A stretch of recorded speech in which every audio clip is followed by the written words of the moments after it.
আমি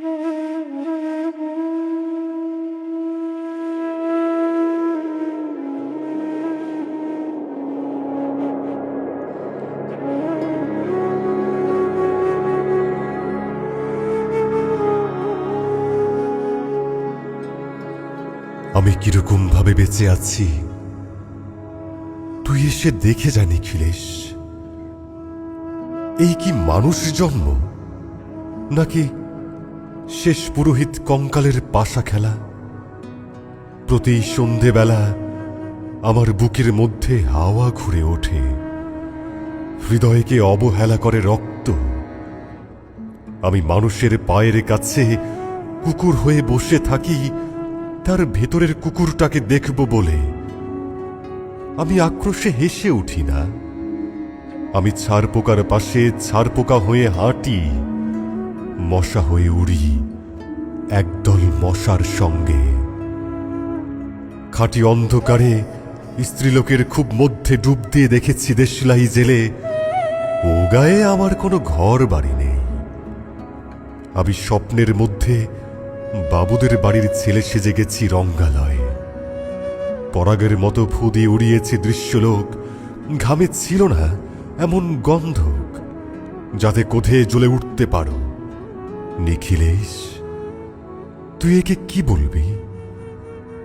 আমি শোবার ঘরে নিজের দুই হাত পেরেক বিধে দেখতে চেয়েছিলাম যিশুর কষ্ট খুব বেশি ছিল কিনা।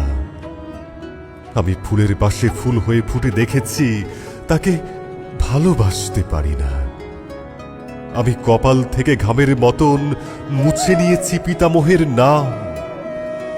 আমি শ্মশানে গিয়ে মরে যাবার বদলে মাইরি মাইরি ঘুমিয়ে পড়েছিলাম। নিখিলেশ, আমি এই রকম ভাবে বেঁচে আছি। তোর সঙ্গে জীবন বদল করে কোনো লাভ হলো না আমার। একই নদীর তরঙ্গে ছেলেবেলার মতো ডুব সাঁতার, অথবা চশমা বদলের মতো কয়েক মিনিট আলোড়ন, অথবা গভীর রাত্রে সঙ্গম নিরত দম্পতির পাশে শুয়ে পুনরায় জন্ম ভিক্ষা। কেননা সময় নেই। আমার ঘরের দেয়ালের চুন ভাঙা দাগটিও বড় প্রিয়। মৃত গাছটির পাশে উত্তরের হাওয়ায় কিছুটা মায়া লেগে আছে। ভুল নাম, ভুল স্বপ্ন থেকে বাইরে এসে দেখি উইপোকায় খেয়ে গেছে চিঠির বান্ডিল, তবুও অক্লেশে হলুদকে হলুদ বলে ডাকতে পারি। আমি সর্বস্ব বন্ধক দিয়ে একবার একটি মুহূর্ত চেয়েছিলাম, একটি ব্যক্তিগত জিরো আওয়ার। ইচ্ছে ছিল না জানাবার এই বিশেষ কথাটা তোকে, তবু ক্রমশই বেশি করে আসে শীত। রাত্রে এরকম জল তেষ্টা আর কখনো পেত না। রোজ অন্ধকার হাতড়ে টের পাই তিনটে ইঁদুর। ইঁদুর নয়, মুশিক। তাহলে কি প্রতীক্ষায় আছে অদূরেই সংস্কৃত শ্লোক? পাপ ও দুঃখের কথা ছাড়া আর এই অবেলায় কিছুই মনে পড়ে না। আমার পূজা ও নারী হত্যার ভিতরে বেজে ওঠে সাইরেন।